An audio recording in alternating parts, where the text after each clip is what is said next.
إياك نعبد وإياك نستعين اے چاند یہاں نہ نکلا کر بے نام سے سب نے دکھلا کر یہاں الٹی گنگا بہتی ہے اس دیش میں اندھے حاکم ہیں نہ ڈرتے ہیں نہ نادم ہیں نہ لوگوں کے یہ خادم ہیں اس دیش میں ہے کاروبار بہت اس دیش میں گردے بکتے ہیں کچھ لوگ ہیں عالی شان بہت اور کچھ کا مقصد روٹی ہے کچھ لوگ ہیں عالی شان بہت اور کچھ کا مقصد روٹی ہے جو کہتے ہیں سب اچھا ہے مغرب کا راج ہی سچا ہے اے چاند یہاں نہ نکلا کر بے نام سے سپنے دکھلا کر میرے اسلام آباد بار کے تمام عہدیدار یہاں کے غیرت مند جرات مند بہادر وکلا اسٹیج پر بیٹھے تمام مشران میڈیا کے دوست تمام کو السلام علیکم ورحمۃ اللہ وبرکاتہ میں ایمان مزاری صاحبہ کا یہاں کے باقی وکلا کا اپنے آئی ایل ایف کی ٹیم علی بخاری صاحب ہمارے جو نعیم پنچوتا صاحب ہیں خالد بھائی ہیں باقی جتنی ڈاکٹر بابر روان صاحب بھی بیٹھے ہیں جتنی بھی باقی آئی ایل ایف کی ٹیم ہے ان تمام کا شکریہ ادا کرتا ہوں ایمان مزاری صاحبہ کا نام میں نے اس لیے لیا کیونکہ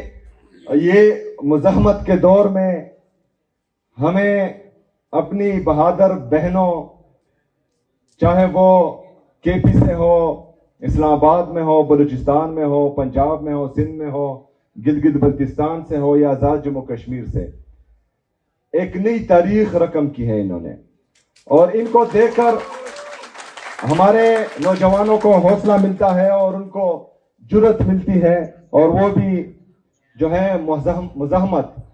آئین اور قانون کی بالادستی کے لیے آزاد عدلیہ کی بحالی کے لیے ہمارے آزاد میڈیا کی بحالی کے لیے جدوجہد کر رہے ہیں جمہوریت کے لیے یہاں پر ہمارے کچھ صحافی میرے سامنے ہیں میرے رائٹ پہ مطیع اللہ جان صاحب لیفٹ پر اسد طور صاحب اور پرسوں جو ٹرائل ان ایبسینشیا میں ہمارے کچھ صحافی دوستوں کو کنوکٹ کیا گیا جس میں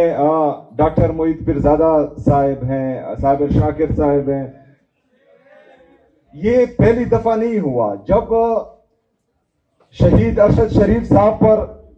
پاکستان کی زمین تنگ کی گئی اور اس کو جو ہے یہاں پر انصاف نہیں مل رہا تھا اور ان کو حفاظت نہیں مل رہی تھی تو وہ پاکستان چھوڑ کر اپنی جان بچا کر باہر چلے گئے لیکن ان کو باہر بھی نہیں چھوڑا گیا حق اور سچ بولنے پر ان کو ملک سے باہر بھی شہید کر دیا گیا اسی طرح حق اور سچ بولنے پر پرسوں ہمارے ایک اور صحافی بھائی ڈاکٹر معید پیرزادہ صاحب پر بھی اٹیک کیا گیا تو کہنے کا مقصد یہ ہے کہ اس سے پہلے ہم بار بار یہ کہتے آئے ہیں کہ آج اگر مجھ پر ہے کل آپ پر آنی ہے اگر آج میرا گھر جل رہا ہے تو اس کی تپش آپ محسوس کریں گے لیکن اگر میرا گھر جل رہا ہے یا مجھ پر ہے اور آپ کھڑے ہو گئے میرے لیے آپ نے آواز اٹھائی اور اس ظلم جبر فسطائیت کے خلاف آپ کھڑے ہوئے تو آپ کا گھر بھی بچے گا آپ کا ہمسایہ بھی بچے گا تو اسی طرح اگر پاکستان تحریک انصاف پر آج ہے اور 3 سالوں سے مسلسل ہم پر جبر فسطائیت ہو رہی ہے اور حق اور سچ کا ساتھ دینے والے صحافیوں پر جو ہے کوحرام برپا کیا گیا ہے اور آپ چپ ہیں تو آج ہماری باری کل آپ کی باری اور یہ سلسلہ چلتا رہے گا یہ رکے گا نہیں شاید ہم ریزسٹ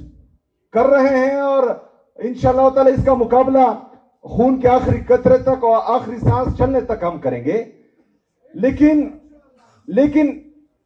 اس سے پہلے ہم نے دیکھا ہے کہ کوئی ریزسٹ نہیں کر پائے گا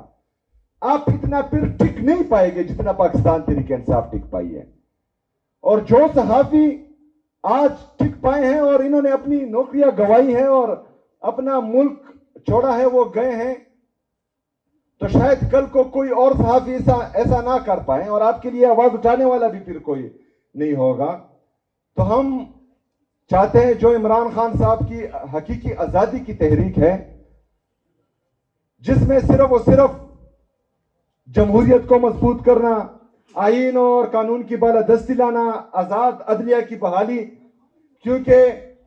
چٹ کے ذریعے اگر فیصلے ہو رہے ہیں تو پھر ہم اور کیا گلے کر سکتے ہیں. 3 ججز جو یہ حکم دیتے ہیں سپرنٹینڈنٹ اڈیالہ جیل کو کہ میری ملاقات میرے لیڈر میرے قائد جناب عمران خان صاحب سے کرائی جائے، اور 3 ججز کے آرڈر ایک سپرنٹینڈنٹ جو ہے وہ ردی کی ٹوکری میں پھینک دیتا ہے، تو ہم باقی انصاف کی کیا توقع کر سکتے ہیں؟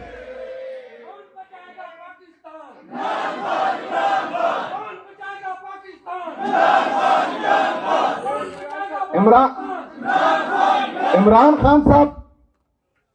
اس کو اللہ تعالیٰ نے سب کچھ دیا ہوا ہے، اسے کسی چیز کی ضرورت ہی نہیں ہے. اگر وہ اس کے باوجود بھی جیل میں ہے تو وہ ہماری جنگ لڑ رہا ہے.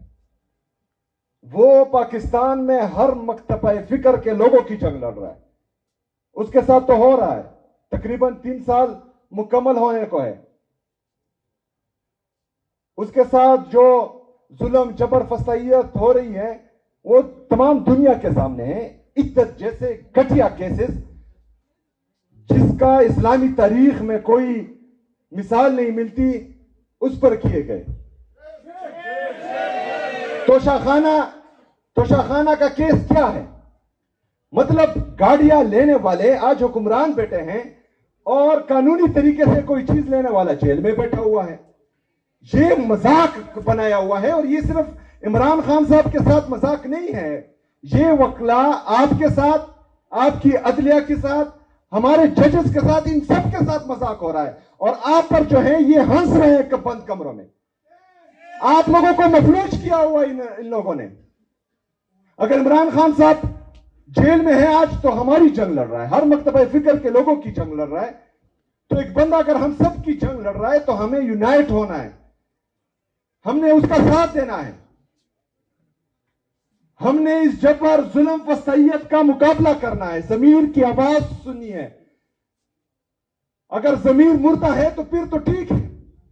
بیٹھو آرام سے. لیکن کسی کا بھی اگر 1% بھی ضمیر زندہ ہے تو وہ اس 26ویں آئینی ترمیم کے خلاف بھی کھڑا ہوگا، 27ویں آئینی ترمیم کے خلاف بھی کھڑا ہوگا. جو انفیئر ٹرائلز ہو رہے ہیں، چاہے وہ صحافیوں کے ہیں چاہے پولیٹیشنز کے ہیں، اس کے خلاف بھی کھڑا ہوگا. اور یہ ڈیمانڈ کرے گا کہ جتنے بھی ہمارے پورے پاکستان میں سیاسی ورکرز ہیں جن کو ناحق قید کیا ہوا ہے، یہ ڈیمانڈ کریں گے کہ ان سب کو رہائی ملے. عمران خان صاحب ہیں، وہ اپنی رہائی کی بات نہیں کرتے، وہ فیئر ٹرائل کی بات کرتے ہیں. ہمارے عدالتیں اتنی مفلوج ہیں کہ جب عمران خان صاحب کہتے تھے کہ مجھے سیکیورٹی رسک ہے، میں لاہور سے اسلام آباد نہیں آ سکتا، کیونکہ اس سے پہلے ان پر جو ہے 4 گولیاں لگی تھی، ان کو اٹیک ہو گیا تھا. لیکن یہاں کے ججز کہتے ہیں کہ نہیں تمہیں آنا ہوگا. آج عدالتیں خود اٹھ کر جو ہے اڈیالہ جیل جا رہی ہے. ایک سابقہ وزیر اعظم اور پاکستان کے سب سے مقبول ترین لیڈر کو لاہور سے اسلام آباد زخمی حالت میں بلایا جاتا ہے، لیکن ایک بندہ جو کنوکٹڈ ہے اور وہ باہر سے پاکستان آ رہا ہے، عدالت خود جا کر اس کو ایئرپورٹ پر ریسیو کرتی ہے. ایک ریاست دو دستور، ایک ریاست دو دستور. ہم کسی سے بھیک نہیں مانگتے، ہم کسی کو اپنی جھولی نہیں پھیلاتے. پاکستان تحریک انصاف، عمران خان صاحب کا ہر سپاہی، عمران خان کا ہر ادنا کارکن صرف اور صرف چاہتا ہے کہ انصاف ہو، آئین اور قانون کی بالادستی ہو. اگر آئین اور قانون کی بالادستی میں، انصاف میں ہمارے گلے بھی کٹ جائے ہمیں پرواہ نہیں، لیکن انصاف ہو. میں خیبر پختونخوا میں چیف ایگزیکٹو ہوں. میں نے تمام سیاسی اور مذہبی جماعتیں، تمام ہر مکتبہ فکر کے لوگوں کو